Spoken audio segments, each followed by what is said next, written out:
boat party. Paint the canoe with another coat of clear.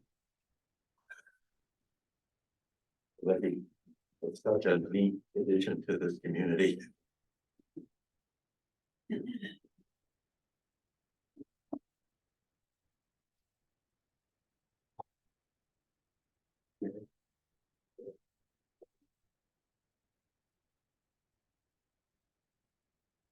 Rich.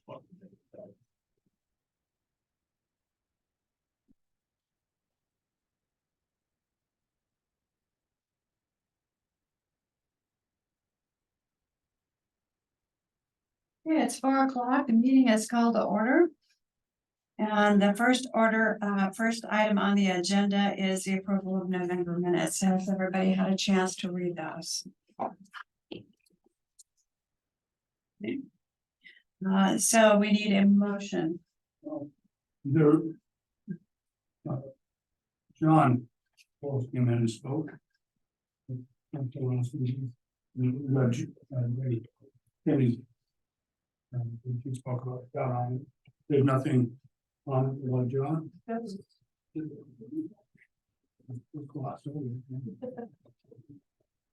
Okay, so, Make a motion to approve the minutes. okay, Second. we got a second? You got no second? No, I did not. I think you were. Yeah, second. Okay. Right, any other discussion? So all those, for approving the minutes as read, raise your hand. Aye. Aye. All those, not doing. Seeing none, it's approved as read. Second item, would be any visitor comments. Do we have any visitors today? See Dana. Yeah, I just got her. Hearing none, we'll go on to item number 2 for new business. Okay, yeah, this was Doug Morton contacted me on this. It's really more Doug Morton and Scott and I both want to be involved in this. But the city of St. Helens has a canoe called the Eagle. And Doug's idea was to talk to the Warm Springs Indians. And gosh, I just said the other name. Yeah, the Grand Ronde Indians about displaying. He's dealt with them before. He says it's really a long process, but his concept is to see if we can get them to put up a display with the canoe and then have information about Native Americans, you know, somewhere on the urban trail or the river walk. So when people walk by it, they can see the canoe. The canoe will be, you know, in a protected area, so it's not, you know, rotting and that sort of thing. I contacted Doug. I talked to him Saturday and I left a message today and I called him and left the voice with his wife.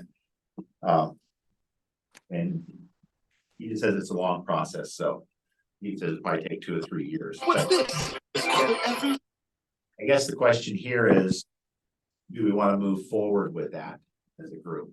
You want to have Doug and Scott and myself. It really be Doug, we're just kind of going to be his assistants. Do we want to move forward with that idea? Yeah. I wouldn't be opposed to it. I wouldn't be opposed to it. That's why. I'll put it on the back burner for now until. Right. I like to be involved. Okay.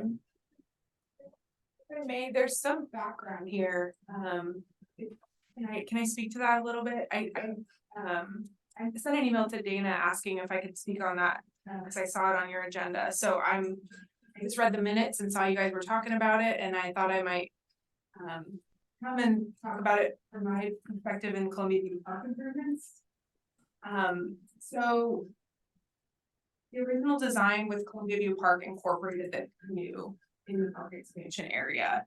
And we did that because back then we knew that it was under a tarp sitting with no maintenance aspects. It was just not even people, the community never saw it. They didn't know we had it. And so we thought, well, let's put it in Columbia View Park so that people can see it, learn about it.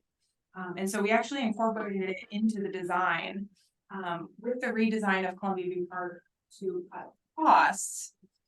I was coming today to ask if we should still incorporate it into the park design, or if you guys are taking this on as a new project. But the idea was, council had blessed the concept of us putting the canoe in the park. Now that we're cutting back on costs, you know, do we still wanna keep it in the park? We were gonna incorporate it next to the playground. And they had built a platform. It would render the canoe no longer usable, and we got council blessed with that. So they would display it more of a play equipment. So there's kind of two trains of thought here. One is you display it like an art piece. Yeah. And you try to maintain it and keep it as pristine as possible. The other train of thought is that you have it out, that you can touch it, get inside of it, and actually engage with it. Knowing that one day it would no longer, you know, it's gonna get etched on, it's gonna get rained on, you know, it's not a permanent installation. One day it would no longer be there. And so we posed those two options to council at the time, and they wanted to move forward with it being engaged with, played with. So that's the direction we got at council at the time. I think this is a good opportunity to revisit if that's still the recommended alternative. So I think it would be kind of a recommendation to council for how I should proceed. Do we incorporate it into the park or do we not? And if so, how? Yeah, well, my feeling on that is, one, like I said, would probably take 2 years, if I remember right. And the wheels of bureaucracy moves real slow. Even with Native Americans he's dealt with, says it moves really slow. So if we move forward with trying to get the Native Americans to, you know, put it on display where it's covered, you know, with information, all that thing, it would probably be 2 or 3 years away, or it may never happen. Yeah. You know, I would say, you know, there's a good City possibility. owns it. The city can do with the canoe what we want without participation with tribes. Right. If we do want to participate with tribes, my first question, if I were a tribe, would be what's the relationship to my tribal membership? And the canoe, as I understand, has no connection to the tribes whatsoever. It was made by a group of kids as a project. Right. And so I think it's a great goal to engage and have interpretive signage about the Native American history in St. Helens locally and geographically. We're working on that with the Riverwalk interpretive signage. But I don't know that the canoe is the mechanism to engage with tribes. That's kind of. One thing Lynn said, and I kind of feel this, you know, this is my initial reaction to what you said, was that, one, I have no trouble with the city putting it on display. I think that's a good idea. But I would prefer for it not to be where people were crawling into it, crawling out of it and everything else, so it was protected. I know that Lewis and Clark, when they were the Nez Perce Indians, they made canoes. And you know, they came down. And I assume that I've seen pictures of them, but I don't know if they're authentic, but they look very similar to the Eagle.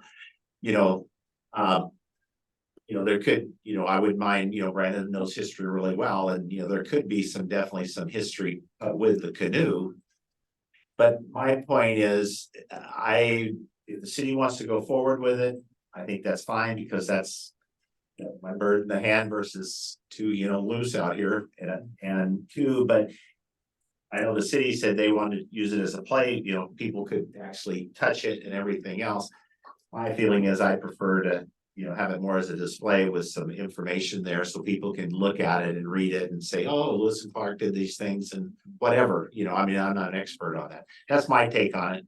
But I'm willing to go with whatever the group wants to go with on that.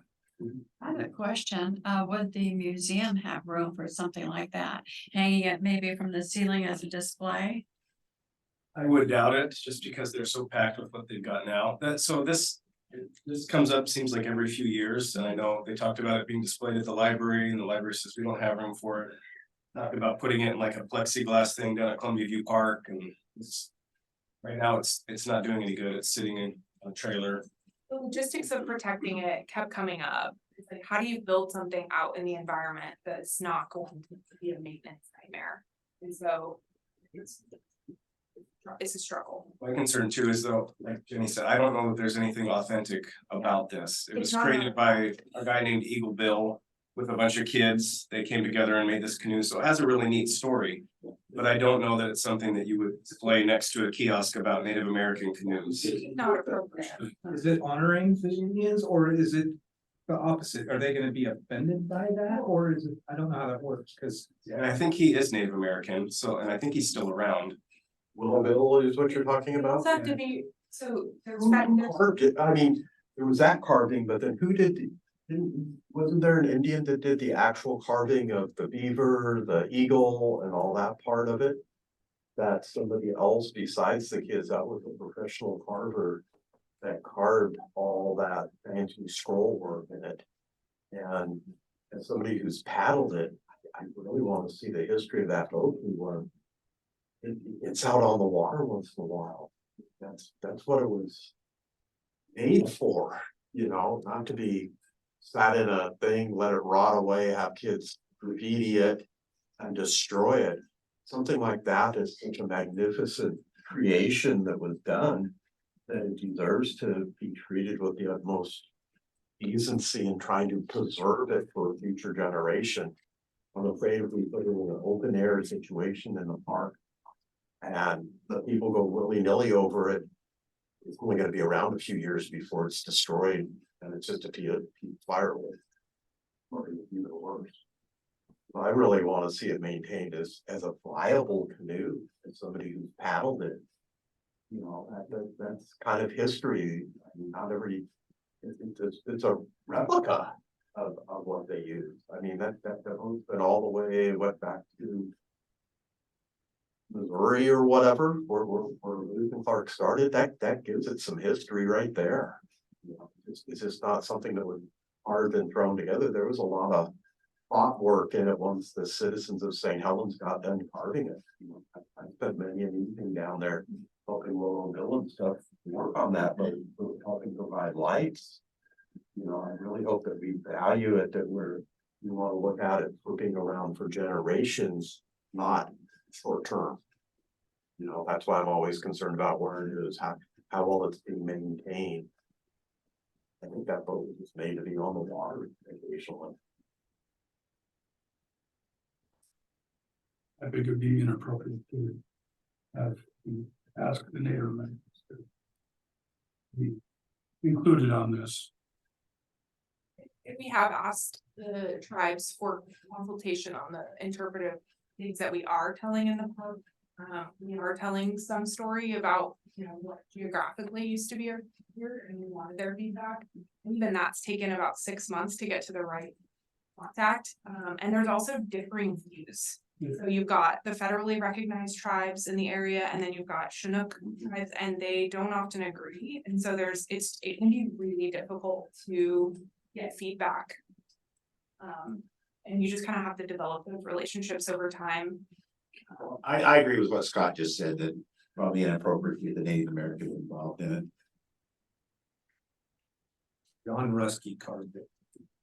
Are we able to get the creators input on it, the gentleman who helped create it? The Willow Bill guy, he commented pretty venomously recently on an article that the city posted about it. You might want to look into that. Yeah, he was, I don't think he knew that the city, he was claiming ownership of it. So he has some opinions, I'm just saying. You'll build it. Yeah. So I'm hearing A labor of love. from theory that he wants it to be protected, or do you want it to be able to get on the water and be used and saved? You know, you're interested in the owner's thoughts. I'm just trying to get consensus for how, if I should incorporate it into what is moving forward in the short term. And so far I'm sounding like, no, the city should just keep it until there's a decision made. My fear with that is that it will just continue to stay under a tarp. We gotta find a good home for it where it's protected, you know. A lot of work went into that. I thought the big thing with the right here, we got the hotels and stuff, and See it? in one of the hotels. Yeah. That was one of the thoughts too. That's what I thought. And then some of the ideas about. I mean, unless you were aware, there hasn't really been any real conversation,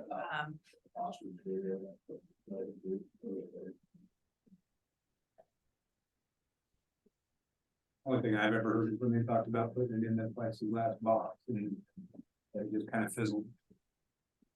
I never heard prices or anybody researched it enough to get that. That would be so scratched up, you probably would be able to see through it anymore. I'm not against It's this. out there where kids can play all over. It was kind of weird, have it out. Not a play structure with a. If no one's ever paddled it, let's go for a ride. Sounds a little bit odd, but I can understand the concern about the cost of things. I mean, you know. well, there's just not a group dedicated to it, so. With the arts and cultural was. Mark can take it. Was arts and cultural kind of in charge of it for a little while, but nothing ever really went on with it. So it's never really been given to any one. Position or something to like, here, let's deal with it. So Jen, as it stands right now, the city would put it in a play area and let it be used by kids to crawl on and look around, and that would happen? No, so that was the bidded option.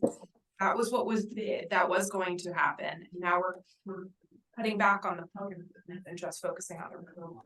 So that work's not gonna get done. And so in the redesign, my question was, do we still incorporate the canoe into the river walk? But do you have funds to do that? Yeah, I mean, the cost of incorporating this is not expensive. It's basically a concrete platform. We already have the design for how they wanted to manufacture a bolting system so that it could be elevated. Not high, but just. But and with that structure, the concrete, the bolted and the things, and people would be able to crawl on it and everything else. They have a So- roof, Do you, no roof, so Do you you- open to the weather. how does that fit into the river walk? It's gonna have bolted into it to put it on a platform. That was the plan. So how does that fit into the design of the river walk, in your opinion? Well, before it was incorporated next to our stormwater retention area, so we pictured it kind of like a photo op where people could get inside of it and have stormwater plants, think of a rain garden sort of situation behind them. I thought it added value at that point. I think. If this commission would rather see it preserved, it's not gonna hinder the river walk. I mean, the river walk's still gonna be beautiful of it. Cause I mean, under those conditions. I bet you it would last no more than 10 or 15 years. If Yeah, that Before it would just rot away if it was in the environment. Yeah. You know, it would just. That's just not what I ever dreamed Flying Eagle would turn into. Yeah, we would do our best to keep it around as long as possible, but eventually, yeah, it would be. Just like all play equipment. Well, that's it. It will. So I'll make a motion here to kind of get this thing going. I make a motion that we let the city make the city officials make a decision on how they want to display. The canoe. I second. You're wanting an opinion, I mean, I'm wanting an opinion, so are you saying just keep it out of the park? No, what I'm saying is the city staff, you and everyone who makes the decision. That we let them make the decision on that. Because I'm, like I said before, Scott made thing not Native American, it feels that way. I This think was a Native done- American helped carve it though. So my motion That's the is- story I heard. So I make a motion that we allow the city staff to determine how they're going to display the canoe. I have another question. Is it about as long as it is an authentic one would have been? Cause I know they were pretty long. It looks like it. 4 foot. 24 foot. Oh, okay. Well, I think it's a good idea. People would like to set up in there and have a picture and, it shouldn't just go to waste. So people visiting down there, they can take a look at it. And there could be some, It'll just rot so quick in this environment. there could be some writing there that lets people know that, First time somebody scratches through the paint, it's all over. was a similar to what maybe Lewis and Clark went down the river in, or it was, in size, just something, there a few. Yeah, I've seen pictures of Indian canoes. And, I'm no expert, I've just seen pictures, and to me, it looks like, a cedar canoe, an Indian cedar canoe. I'd like to know more about who did the actual carving of the faces that are on it. We have I have a motion on the floor that we defer this to the city staff to decide how they're gonna display the canoe.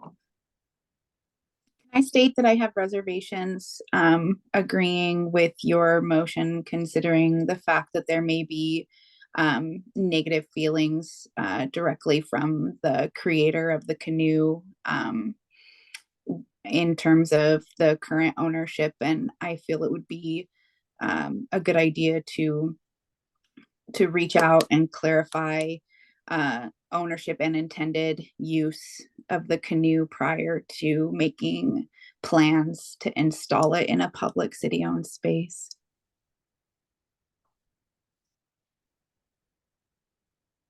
Lay it 1 month before information. City owned.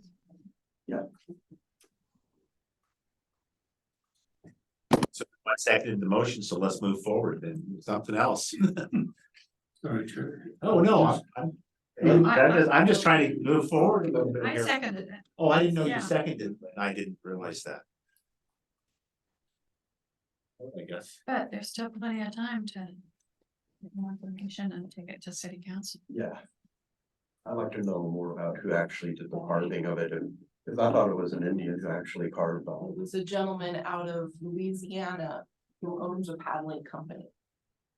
If you Google it, you'll find it in 5 minutes. I just looked it up and found it right there. He says he learned some things from Cherokee Indians, but I don't believe he was actually Native American. So I'll just say the controversy around it, we're moving forward with redesign and rebid, so. I'm just letting you know, this will mean that we're not including it in this rebid package. Too much controversy around it. I see Janice shaking her head, so. I'm fine with that. We can always add it back later after the fact. The city will just have it in storage. I'm good with that too. So we're not gonna make a motion or anything, we're just gonna leave it as it is, right? For direction, that's a. Form of friends group of the Flying Eagle. To be the caretakers of it. Yeah, and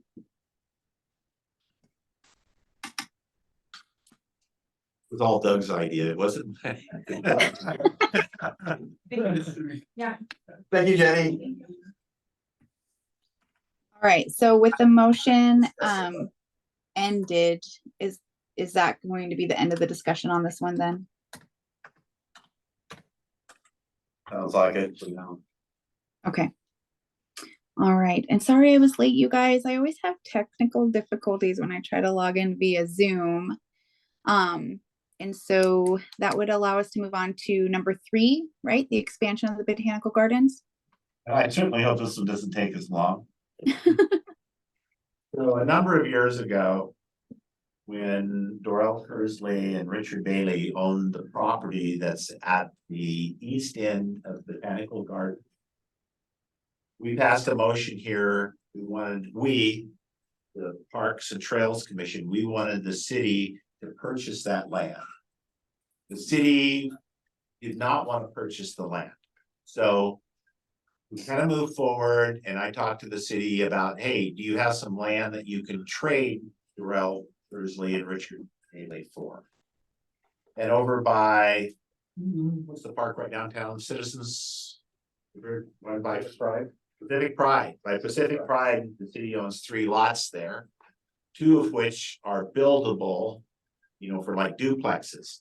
But for some reason, I think it was $275,000 is what they ended up getting for this property, at least that's what it was listed as. I don't know what they actually sold it at.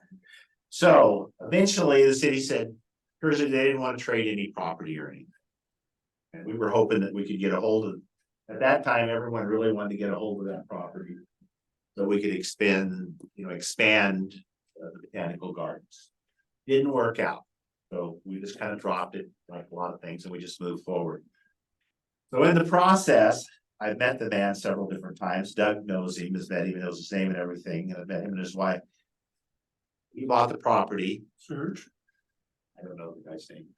He's French Canadian yeah, that's and he Serge, worked for Cascade. What's his name? Serge, You know him? I've met him. Okay, Serge. So him and his wife bought this property and they were planning on building a house there. The city had told numerous people that they could build one house on this piece of property. They told Kersley and David they could build one house on this without improving any infrastructure. But Kersley and Bailey, they wanted to put several houses up down there to make it profitable. It was just cost inefficient because they couldn't put in a road, they couldn't put in sidewalks, they couldn't put in sewer, water, electricity and everything to make it pan out. But the city says, well, you can put one house down there without any improvements. So Serge and his wife bought this property and they were gonna build a house down there. And in the process, Cascade shut down and I don't know what their, what thing is. Pardon? They're in. Okay, so you know more about it than I do. So they're in Oklahoma now. And do we want, all I say is, do we want to move forward and maybe seeing if they want to sell that property again, if the city would, et cetera, et cetera, et cetera. I know at one time we were very much in favor of enlarging that park so it would go all the way through. People could walk through there. So Mike, the only reason I put this on here was, do we want to move forward with that? And I'm not sure exactly how we're gonna move forward. I think they improved the ground round. And you and I were walking by that. So, I mean, they put some money into it. I wonder if it can be divided so that. I was told that they'd subdivided it. And I'm not sure if that's true or not true. And I don't know why they would do that, because if they were only told one house could go down there. Well, yeah, I don't know. I mean, if the city would be willing to divide it in order to get a chunk of that property.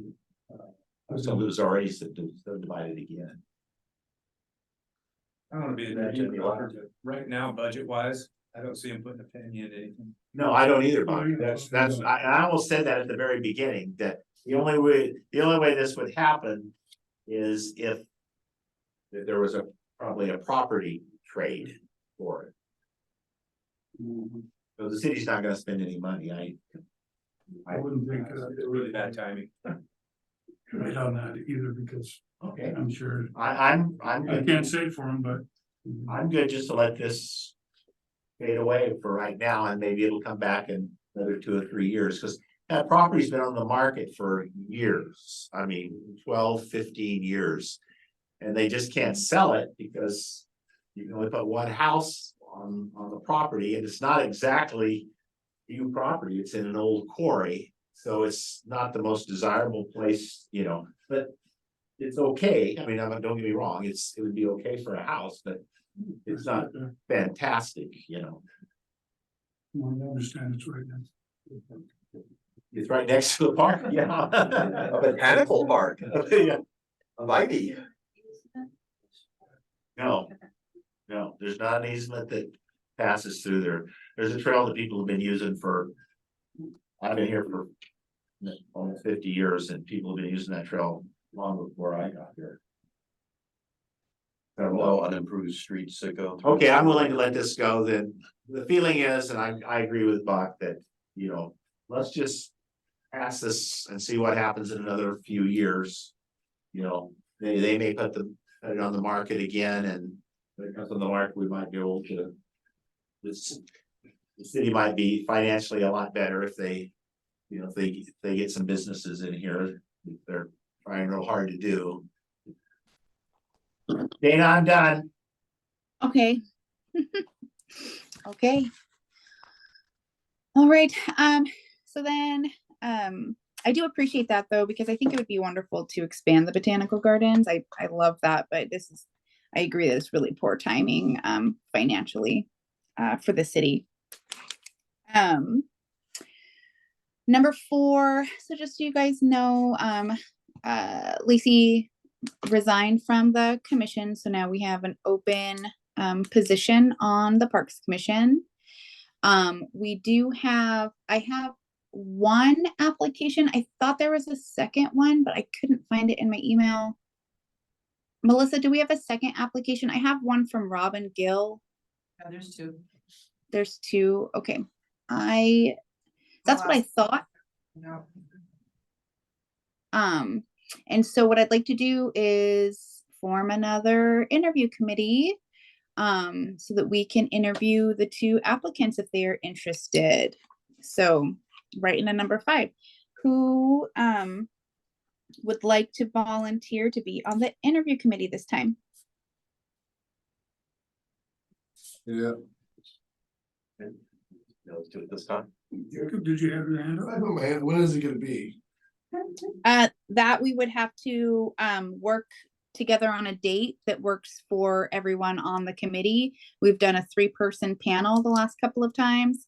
And then, once we have a date or a couple of dates that we're available, then we reach out to the applicants and offer them those dates and see if it works for them. I'll help out. I don't know where the meeting's at, where you guys doing it before? Do it right here. You just come here. We've done it right there.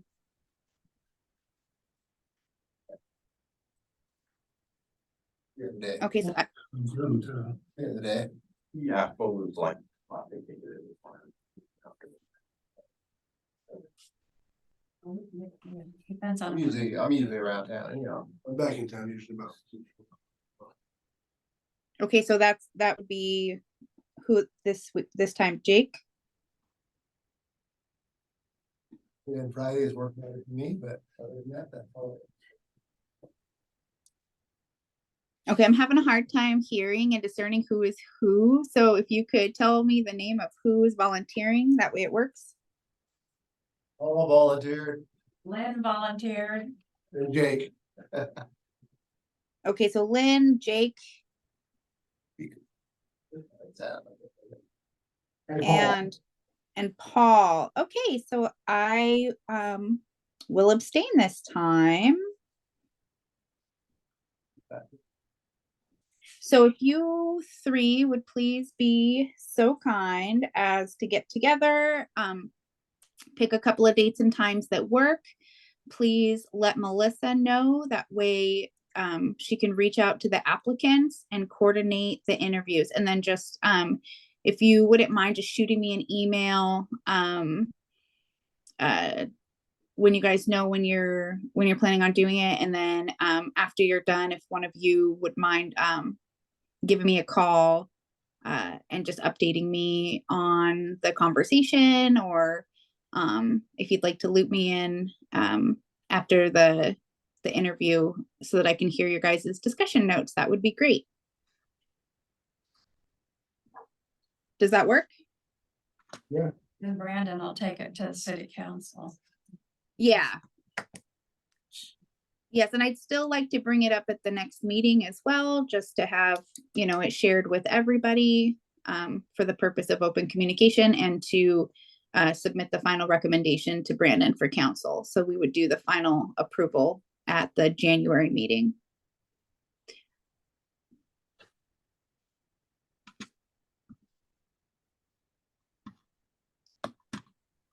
All right, does that work for you guys? Yeah. Okie dokie, thank you. Moving on with number 6, so future budget items. So I'd like to begin the discussion this month, and then maybe have a more expanded or fine-tuned discussion next month, so that we can make some recommendations during this next budget session for things that we would like for our parks. I made a few notes at our last meeting on some things that you guys had mentioned. Those included sensitive area signs, temporary signs for reseeding times, like when the grass and plants are growing and waiting to seed. A kiosk for the botanical gardens that included a map of the park, warning signs of poison oak, historic facts about the quarry, and then dog park fencing at Godfrey Park. And so I was wondering if you guys had taken any time to kind of sit on some asks that you guys would like for this upcoming year. Dana, this is Lynn. Yes. I'd say about 3 months ago, we talked about this and the whole commission approved that we should move forward with getting the signs that were stolen from Dalton Lake. And to get some signs for Civic Pride Park, because as of right now it has none. And so I put that together. Also, there was one more sign, a memorial sign for the BMX park that had been stolen some years back. And so that was part of the package as well. So Okay, and sorry, some of that was, I was under the understanding that the $1,000 that we had gotten from the t-shirt sales were going to go for those. Is that correct? correct.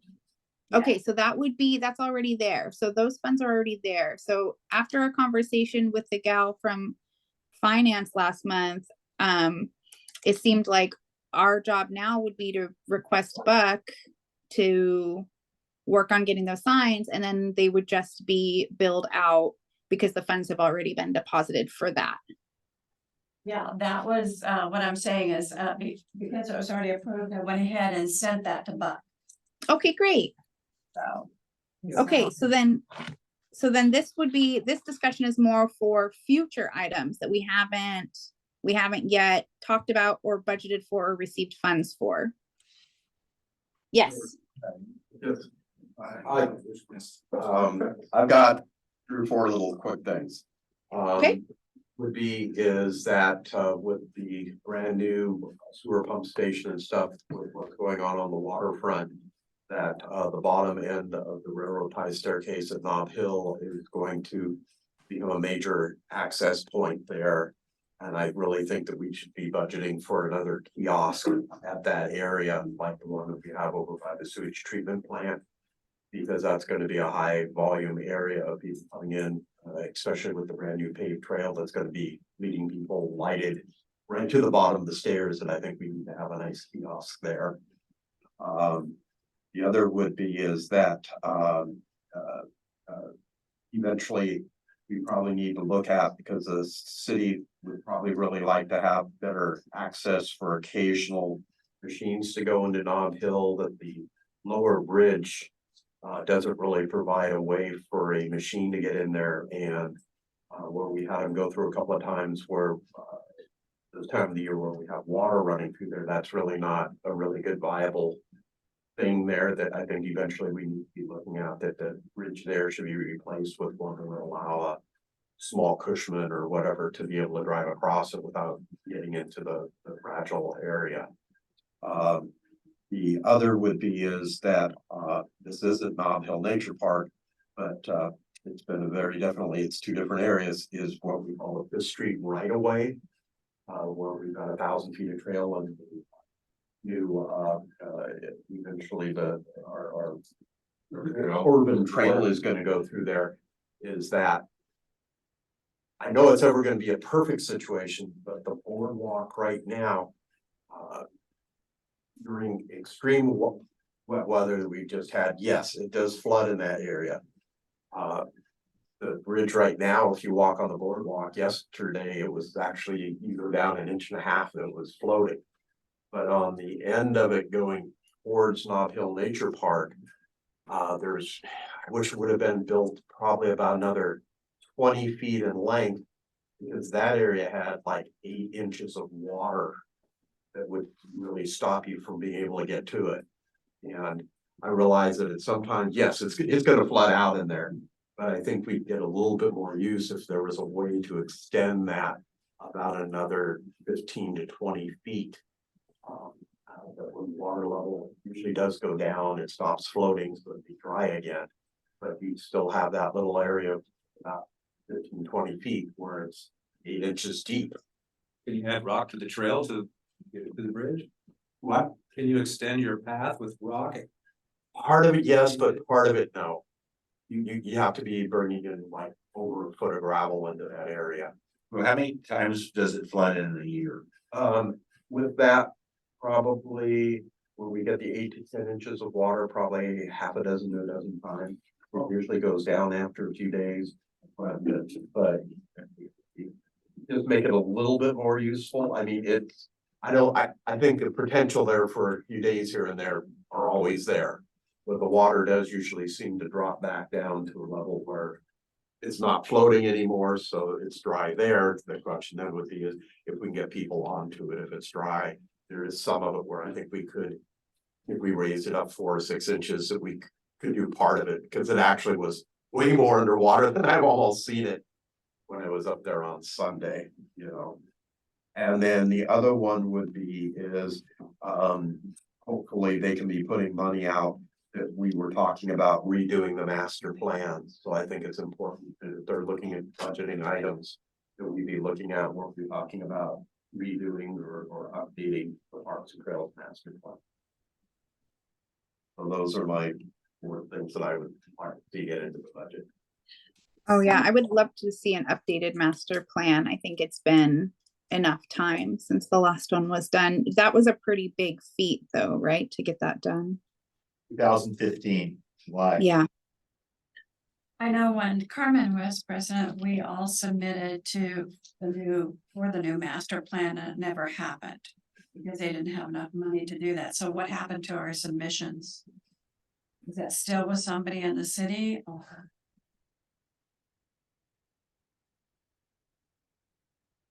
I think that you're. Okay, one of the things I'd like to see added to the budget, Maybe. and I talked to Buck about this, is when we do the urban trail, we want a concrete stamp. And originally Buck said, well, you know, I can probably just about $150, give or take, and I can just do it in my budget. But now the city has really some serious financial issues. Maybe Buck could make that as a line item in his budget, a concrete stamp, so that way we know that we can get it. Might still be able to pull it off. Okay.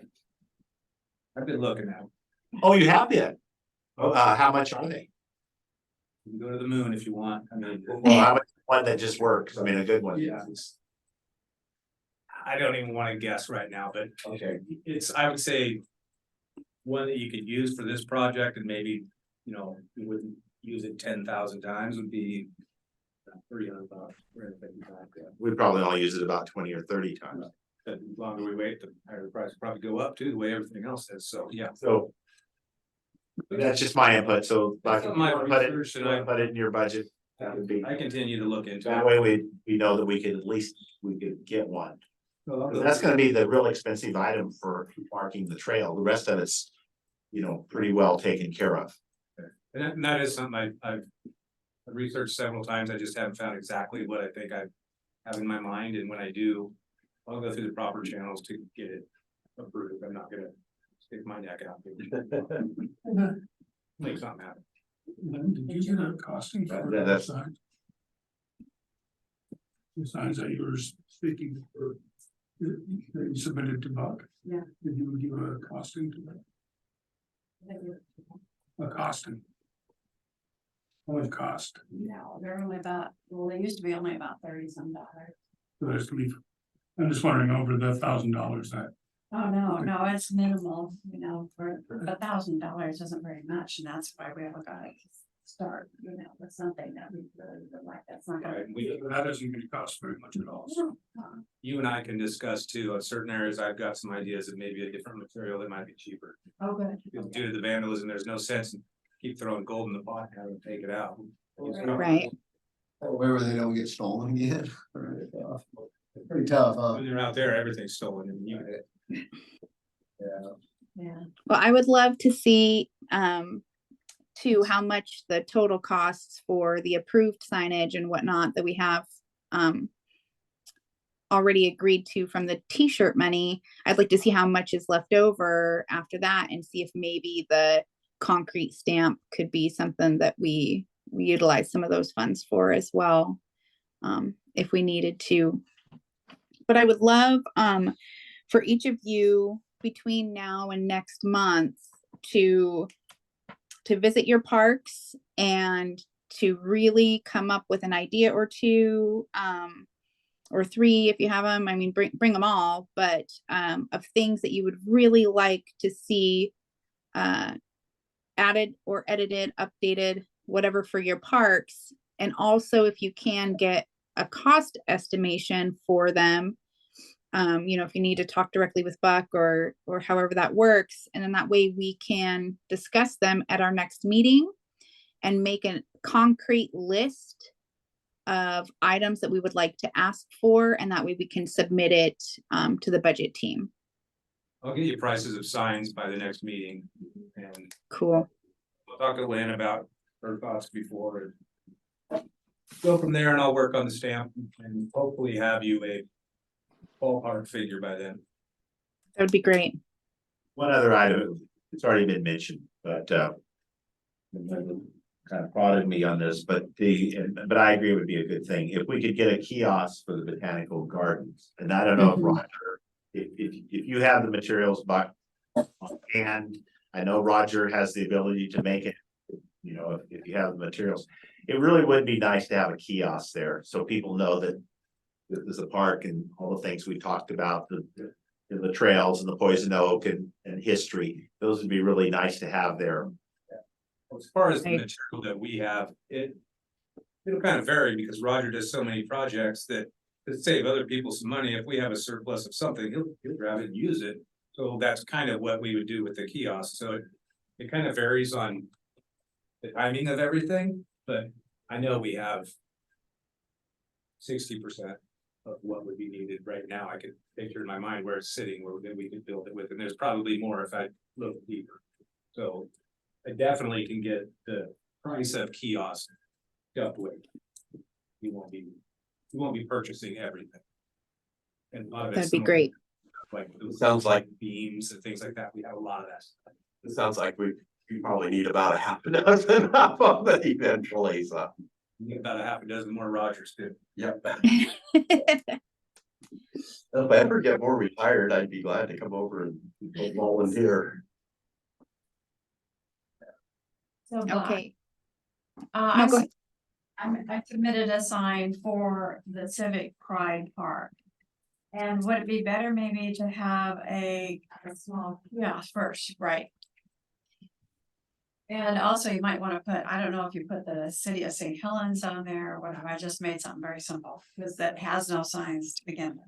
Right, and we also have, if you look at Campbell Park, well, all the other parks except for Nob Hill, except for the nature parks, I think, they all have the 4x4 posts with Right. the boards across, like at Sixth Street at the corner. It says Sixth Street Park, Campbell Park has one. So I don't know if you guys want to kick around the idea of painting that theme so they all match. Or what do you want to do with a sign like that? Yeah, I think we want to try to make them. But those signs are fairly inexpensive, it appears in my eyes to build. I And think to it's- match everything else. I think a smaller park like that, or just like Walnut Tree Park, even, or something,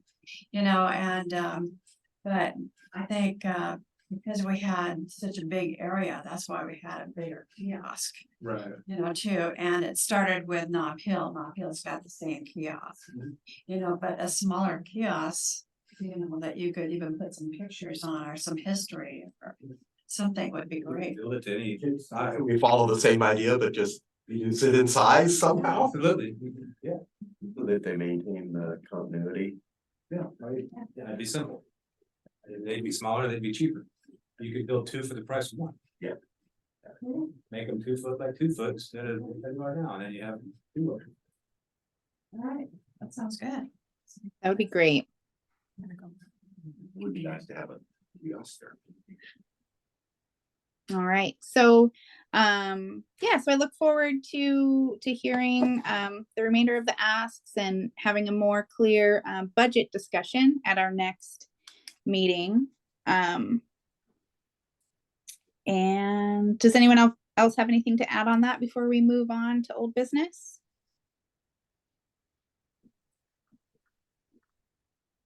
Nope. Okay, so just real quickly, I'd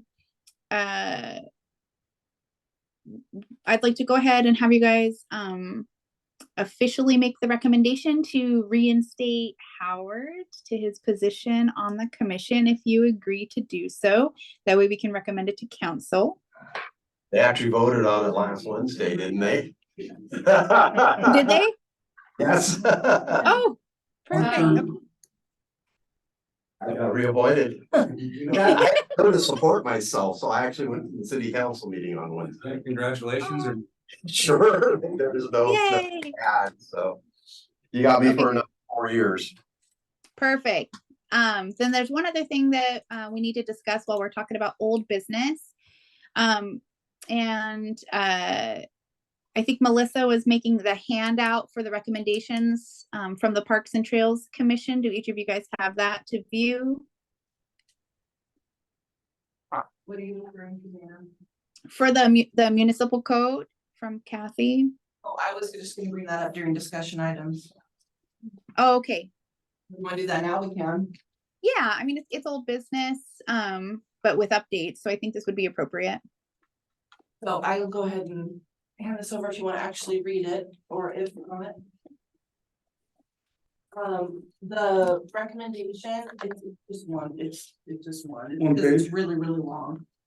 Well- So, when, y'all made the recommendation to, remove dogs, that dogs aren't allowed in the city hall because we don't do tags anymore.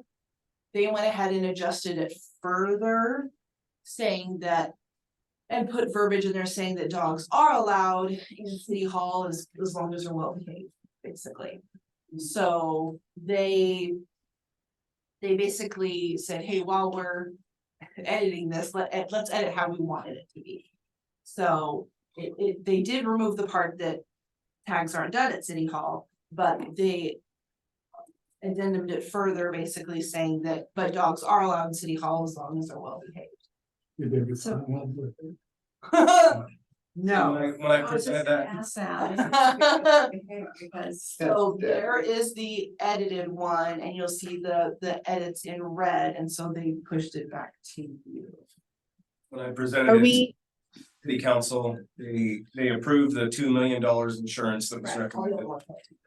And then they weren't comfortable with saying that dogs are not allowed in city buildings, because they said for the past few years, it has been the policy that people can bring a pet, or if they're coming to pay their water bill, they can bring their well-behaved animal with them, so they asked that remain a policy. That's why. are it's they come- wanting us to vote on it and approve it? Or is this more of an FYI? Because I love that. Brandon, was it an official? I think it was more just kind of a I think it is a change, so I think it'll have to be vote. approved. It hasn't been approved by the city council Not yet. this new verbiage. Okay. Okay. So I think it's, As well cover bases, do a first and a second. So what? So we can make a recommendation as a group. We can make a recommendation as a group. That's what you're looking for, right? Mm-hmm. Lynn had a question, but I don't know if everybody heard. I don't know the answer to it. What's that? What if they're not well behaved? You can bring a dog in or think that your dog is just wonderful with your kids and yourself, and when they get around somebody else, who knows what triggers them. I mean, a little 6-year-old got killed the other day, by a so-called well-behaved dog. But, so I was just wondering what they would do. What would somebody do at the front desk, or if they didn't have a whole. You have to be on a leash when they come inside? I can't remember what it said, what does it say there? Oh, the animal creating. I would think so, but. I'm not sure. And there are people who So, are. yeah, I mean, dogs have to be Scared on of dogs. period in the city. Definitely scared, Especially certain definitely afraid of dogs, so. And it's, It says at Yeah. 8.08.130 offenses, no dog or other pets shall be allowed in city park or on public property unless the animals are confined in a vehicle or kept on a leash, with the exception of animals recreating in the recreate, in the designated off-leash dog park. No animal shall be allowed in any city building except for the following: service dogs, dogs participating in Read to Dogs programs. Then C, it says well-behaved dogs or other pets accompanied by their owner while working or doing business with the city. But it doesn't say if someone at the desk says, hey, your dog is not well behaved, we want to report, get out of here. Yeah, it almost seems it seems kind of weird in a way to have that kind of verbiage, because it's like the owner can say, well, my dog's well behaved, somebody else could say it's not well behaved, and so I think the people that, it's like you kind of gotta draw the line, it's not, you gotta be black and white, not gray.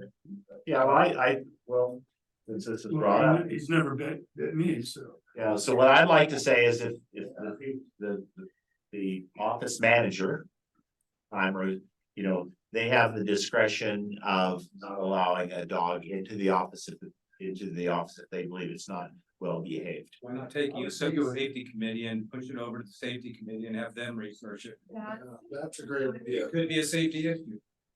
Bottom line. It would seem like, It's safe, guide it seems dog. like it'd make more sense to just be like only service dogs are allowed, but. That's a My great- thoughts are That would be my. starting to wonder, the deeper we get into it is how that applies to this commission. So once you're talking about interior. That's true. Another point. I like the idea of, shooting it to the safety committee and let them take a look at it. I agree. I agree. Good call.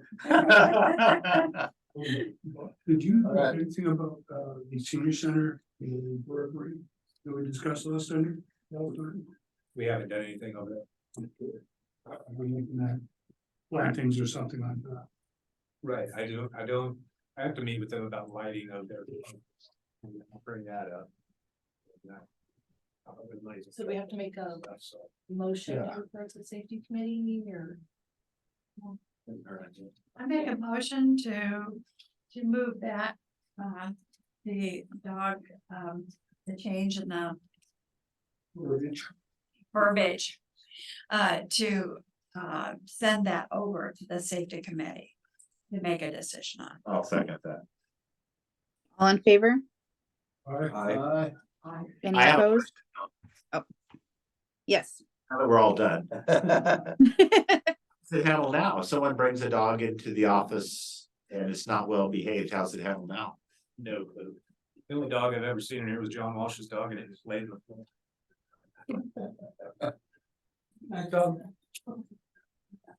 All right. Okay, so then, do we have any action items beyond, It was brought up that they're trying to finalize the 2024 meeting calendar. In November of 2024, second Monday is Veterans Day. So how do you guys want to do that? And are there any other issues with next year calendar that you guys can think of? Well, that would be a closed office day, wouldn't it? Yeah. Okay, so I think, Well, but like library, they do theirs via Zoom, so right. they get to decide on what they want to do. I know, Dana, last year when I was talking to Kathy about that, she says you could simply move it to another week.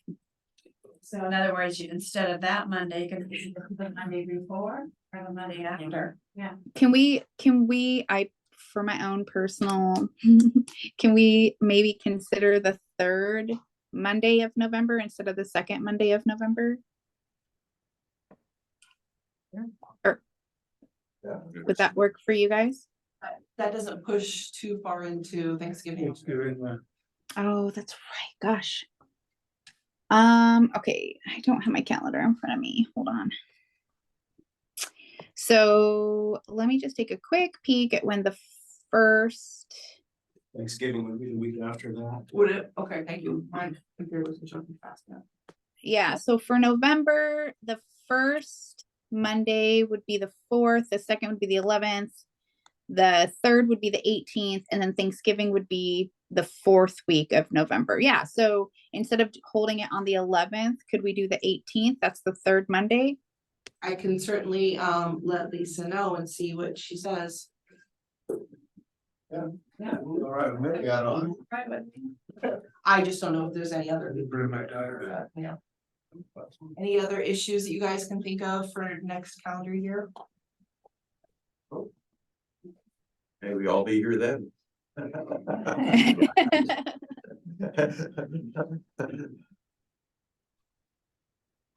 Okay, We get a motion and all that to approve the calendar with that change. I'd like to make a motion to approve the calendar with that change. Second it. all in favor? Aye. Any opposed? Okay, motion passed. That's all I have. Thank you. Thank you. Any staff report? I don't have a whole lot, as far as what we've been doing lately, it's been a whole lot of leaves and tree limbs. Just cleaning up muddy messes and items like that. The memorial expansion, if you haven't seen it, get over there, it's cool. It looks really nice. The guy's almost done installing the granite now, so all the etched things for the military's there. Flagpoles aren't up yet there yet, but they will be soon. It looks really nice. They did a good job. What else do I have? Let's see, I've got to do the signs for Dalton Lake BMX. Talked about kiosks. We have a bunch. The parks, they're slowing down with the weather. Everything's, as far as the amount of people coming through, it's slowing down, but we are getting some transient stuff because they're trying to find shelter in areas, so we're finding them hiding in different spots even more and more, but that's always a nonstop. Whereabouts? Whereabouts other than? Any place to get out of the rain. Lots of it's in our bathrooms. They're in there all day long. There's lots of drug paraphernalia at Campbell Park. There's tinfoil needles, all kinds of stuff for doing drugs. It's nonstop. I mean, there's an old stump at McCormick, they call it, side of there, and try to live in there and under the bridge and things like that. So that, those issues are still out there. We just have to keep our guys alert because it's like we're finding a lot more deals now and. More people? More people, you think? I don't think so. It doesn't seem like more people. I don't know where they're all hiding. We have the one tent still over by Campbell. We can't get rid of that. Cops have been there. Tons of times that they're still there, pushed way off in the back, in the wetland area. I've tried everything from wetlands to everything else in the place, so there's nothing I can do. So, I have a question. Have you considered in the past installing sharps containers in the high use bathrooms? we have considered that. And kind of what's scary about that is when you start putting sharps containers in a public restroom, we get a lot of youth that do very violent things in there and they'll break our toilets off the floor. So if they're breaking open a sharps container, with the potential for them poking themselves and even maybe causing more damage, so it's kind of a double-edged sword there. I mean, we try to get there first thing in the morning to pick the things up and get rid of them, but I'd almost hate to have a stockpile of them there and make it a stop to Right. your needles. Then you're almost putting a bus stop there where they're gonna, it's where you go to do your drugs. And I Yeah. don't know. You know, I'm more than willing to take any, advice or ideas you have, but it's a tough one. It really is. It's a super hard topic, to combat safety issues and not encourage further drug use. I'd be really curious to see what types of wall secure devices are available these days. The different mounting units for sharps containers that could maybe help with safety and security for the boxes. Not aware of anything. I haven't researched that though either. That's something I could look into. I think that would be at least to take a peek at it, since it's become such an issue and we know that they're going in there and using anyway. We know that they're leaving their paraphernalia anyway. And in other places that they do have sharps containers, they get utilized.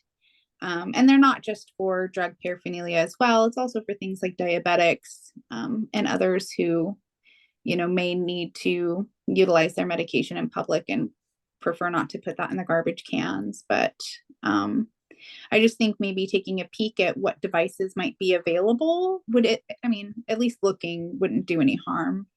Right. Right. And then I had a question for you, Buck.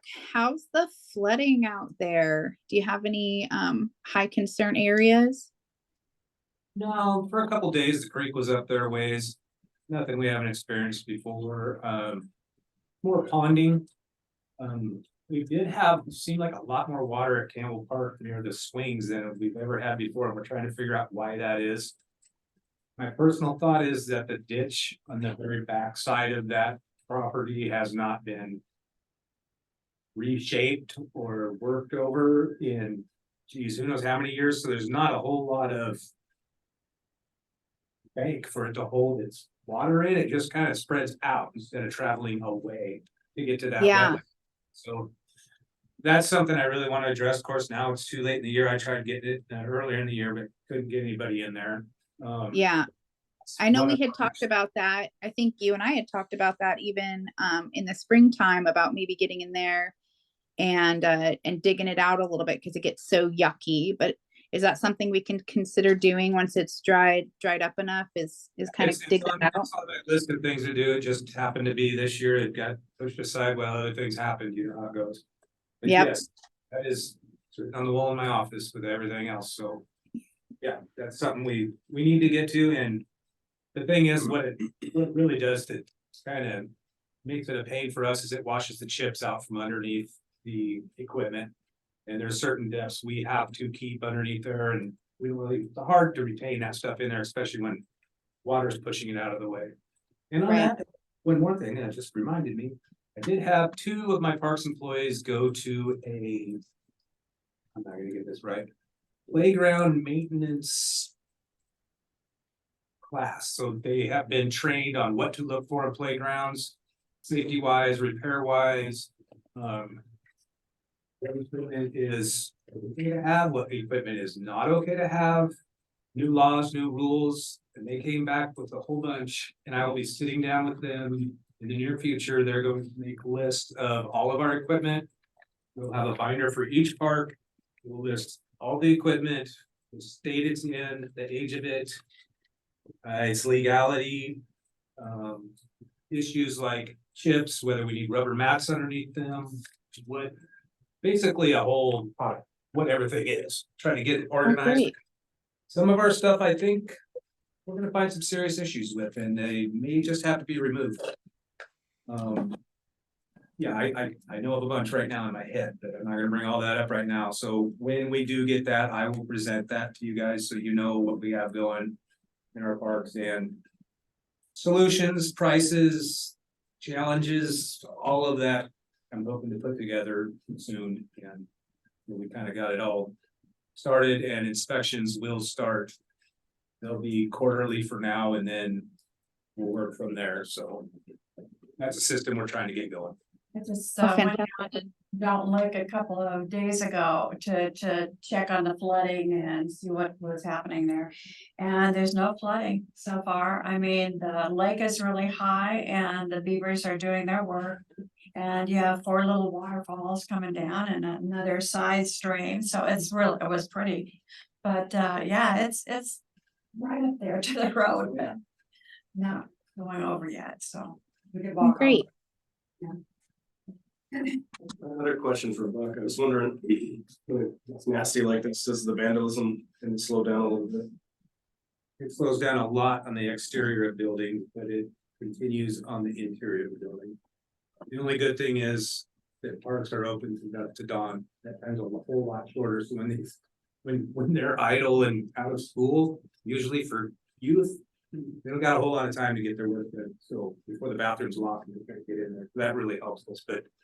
Overall, yes, it does slow down, but it does get moved. Anything that the shelter. We don't get as nearly the spray paint, and things like that, it's more. Your occasional rip the doors off of the restroom and for the sinks and. Stuff like that. And other than that, that's about all I have, other than thank you guys for everything, and I wish you all a Merry Christmas and a safe Christmas and. Keep doing what you're doing. Thank you, you too.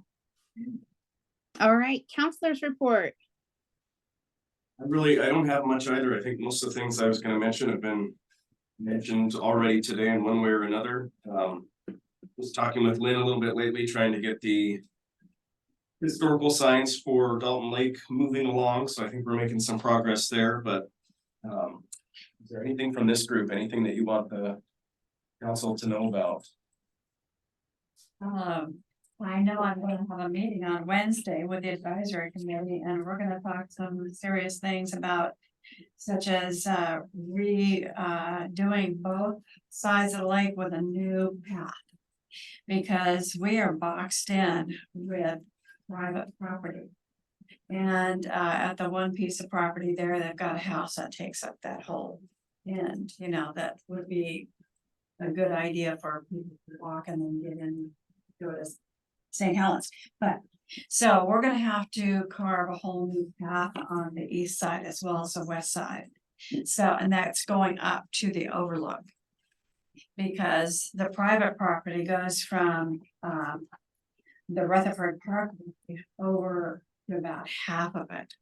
And so we have to make sure, I'll have to talk about maybe planning, or maybe Roger or Buck can let us know how many feet we have from the private property to carve out that new path, or those new paths. So we're gonna be looking at a map, and that's gonna be something we're gonna have to do this next year. We wanna put in we've got a bee house. Basically, it's about this big that we wanna put on a pole. And I mentioned it probably last year, that we have from Deborah Brimacombe, and who is a director. Huh? What did you say it was? It's a bee. You must know I'm allergic. A hive, it's a house, and actually, it's for, many are used for mason bees. And, or it can just be for any of the bees that habitat, in their habitat. So anyway, you should see it, it's really cool. And I'll have to bring a picture of it, so, that's the next thing. Oh, we have signs to put up for the various species that are in there yet with the QR codes. We made some up, but we didn't have much luck for keeping the label on. So we're going back to the drawing board on who was making and get those in, but and we also have a bird viewing platform that we'd like to put in.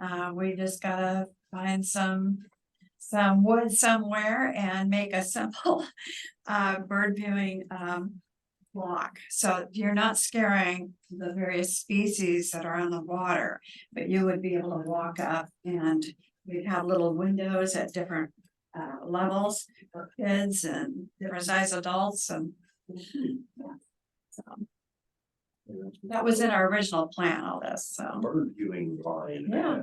Yeah. Well, the duck hunters down here. Can't speak there anymore. Back off limits. Yeah. It wasn't. So we'll be doing a lot of planning Wednesday, and I'll bring that back. Awesome. Got one question for Bob. Well, I noticed on the planning commission that there was something to do with something else on Sand Island. Was there some other structures that they were going in front of the planning commission for on Nothing Sand I'm Island? aware of, but that would shock me, I don't know. I would hope, with it being a city park, that you would always be the last to know that I've never I'm been going to be the in planning commission for something on Sand Island. We did do it. Remember, Brandon, when he was on the commission walking by. See that, yeah, what's going on? Wow. Yeah, it was in the agenda and I forgot to try to go to the last planning commission. I know in the past, there was a desire to have Brad from the marina down here come and report on Sand Island. Did we ever have a time where we wanted to do that? No, it's been on my notes to invite him, and I was actually just right now writing a note to include that in my request for our January meeting. To please invite him. Can you tell me, spell out what his last name is so I can write that up? My phone says Brad Sand Island. Hendrickson, but I'm not sure if that's right. Okay, well then, Melissa, when I send you an email that says, please invite Brad, from Sand Island, then that will be what I'm referring to, because I definitely would like to get him in. So Dana, when that happens, can we also get a report from the city budget on how much money they've received and what they do with that money from Sand Island? Yeah, how do we request that? I don't know, but it would be nice to know how much the city's getting and what they do with it. Morning again.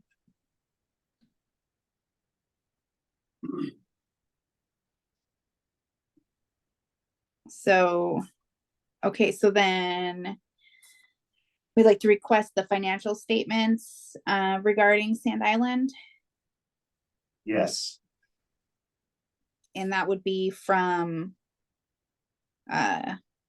Gloria. I'm sorry, Gloria. Okay. All right, so then I will put that in when I'm putting together the agenda items for January. I'll send Melissa an email requesting those two things. and I have a couple things I want to say. Are we done with the counselor's report real quick? I thought we were done. Okay, great. Okay, cool. Thank you. Thank you. All right, discussion items. I have some, I just, thing I'm working on is the urban trail. You guys are sick of that. But I try to keep everything above board, I've tried to go through official channels, not trying to hide anything in this thing here. So what I thought was interesting was, one, there was an article in the Chronicle about getting a grant for the first 400, additional grant for the first 450 feet. And there was two things in there that I thought were really interesting. One thing that we've talked about a lot, Howard's talked about it and other people have talked about it, is what constitutes tourism? And it seems to me like we've been told that, there has to be a ticket sold, So in the second paragraph of this article here, it says the funding comes from Travel Oregon 2023 competitive grants program to fund accessibility and inclusive tourism projects across the state. Obviously it's for ADA, but, somehow the city might have said that was, I believe it's tourism. That's the point I've been trying to make for a long time, and we've been trying to make here, that the city needs to expand their definition of tourism. And that's one thing I would like to see us maybe address sometime. We've talked about, I don't know how to do that, or if we want to do it, or if it's, but because we think going to parks and hiking on trails and going to, the marina down here when we eventually get a pier down here and all that stuff, a lot of us feel like, I feel like that tourism, because people come here to do that. So, okay, so one thing I'd like to see the city, how do we want to address that, or do we want to try to get the city to maybe look at it? So maybe Brandon, maybe next time you could look at how the city defines tourism and everything, and maybe we could have a short discussion on that and then see where we want to go from there. And you'd be willing to do that? Too, when you give your report to council, I don't know when that comes up next, but I think put a plug in for that, see. This is how we feel that the park system contributes to local tourism And trails, yeah. good opportunity for that too. So the other thing that was in here that I thought was, this is the first time I think I've ever seen the city acknowledge that we even have a, except for maybe Buck and Mohammed. And we have a urban trail, but it says the Riverwalk project is designed to connect the project to accessible walking paths in the surrounding neighborhoods and the riverfront district. Well, there's no trails in adjoining neighborhoods right now, but we're hoping that by the end of next September, there will be. So at least they acknowledge that. I know that a lot of the mayor's for it, John's for it, Doc's for it. Even Jennifer says she's for it, but she gotta see the plan, you know what I mean? Okay, next thing. This is something maybe I shouldn't have done, but I did anyway. So I have a friend that was working on a project. And just so happens she was working with a guy named Seth Miller, who is the executive director of Oregon Parks Forever. So she gave me his card. She told me, and she talked to him about me, say, hey, I know this guy that's working on this urban trail, and would you be interested in, you know? And so she got his card, and he said, send me the information. So I sent him the proposal, the printed proposal, and I wrote him a letter. And I did in the letter, maybe I shouldn't have done this. I says, one of the projects we really would like to do on the trail, we'd like to improve the upper part of the Cliff Trail. I have no idea how much that would cost, because the Cliff Trail has three parts to it. The upper part is pretty much solid rock, and you can walk through it pretty easily if you're mobile, but it'd be nice to improve that. Everyone pretty much says that's one thing we need to improve. The middle part is kind of level, it's kind of dirt. It's dirt, it is dirt. And then you go down the steps that Roger built. So I asked him to do that. I haven't got back, he hasn't got back to me.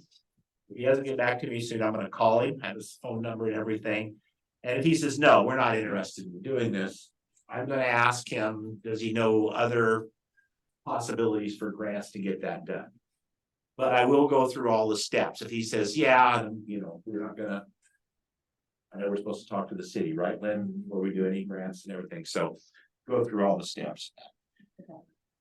Yeah, so the last thing I want to say, and like I left you a message on this, I've been looking for your pickup parked there when I drive by, but I haven't seen it yet.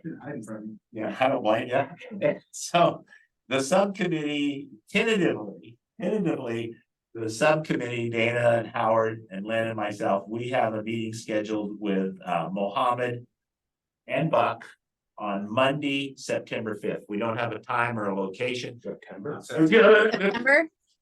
Let's try this again.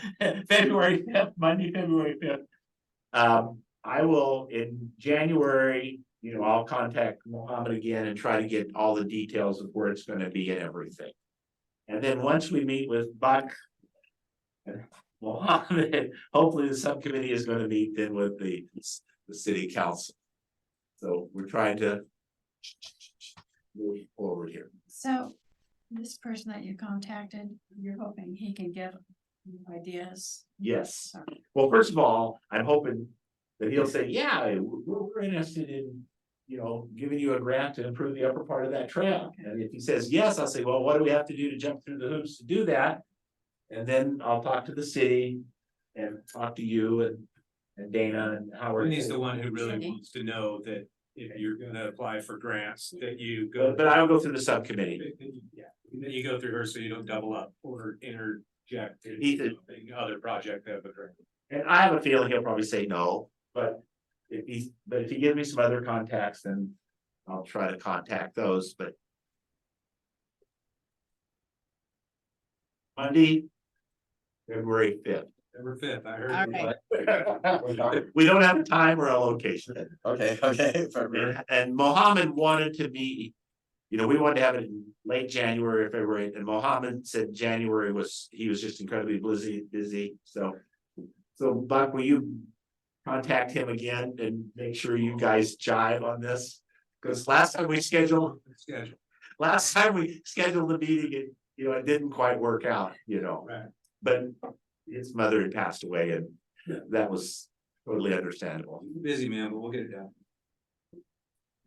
Awesome. Anything else for the discussion items? I'd like to say something about, I talked to Tina Curry about the Discover Columbia website. that they have. You also have Discover.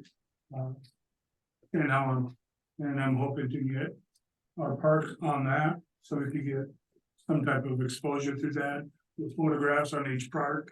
If I'm envisioning is that we each write up our parks that we're assigned to, try to do, something consistent throughout, and then have from the spring, the photographs will be that good right now.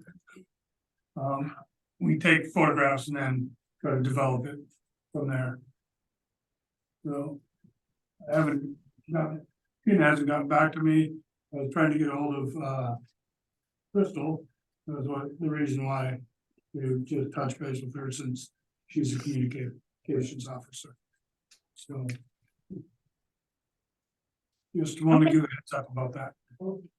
Awesome. One other good thing. In Nob Hill, luckily, one of my new swales that I put on there worked really well at diverting water for stopping washing out. I hope it's okay if I put in a couple of more of those, Buck, or would you want to be knowing if I'm putting in little swales to divert water off the trail system?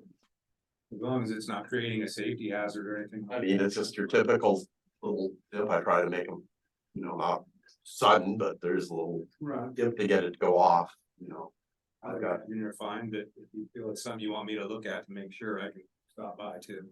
Yeah, I may just put them in and then have you come out, and take a look.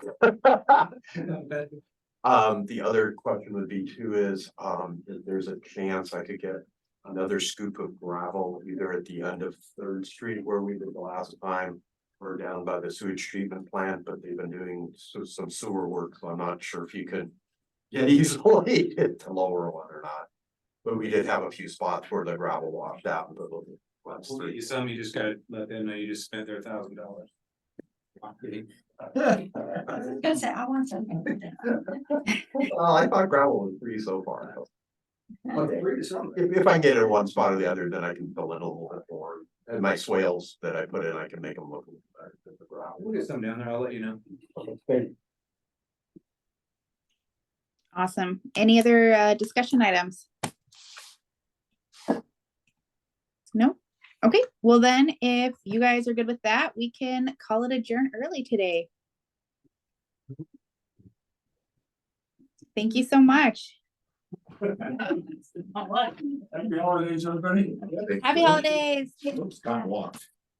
Also, next month. Yeah, next year? Well, take care. So,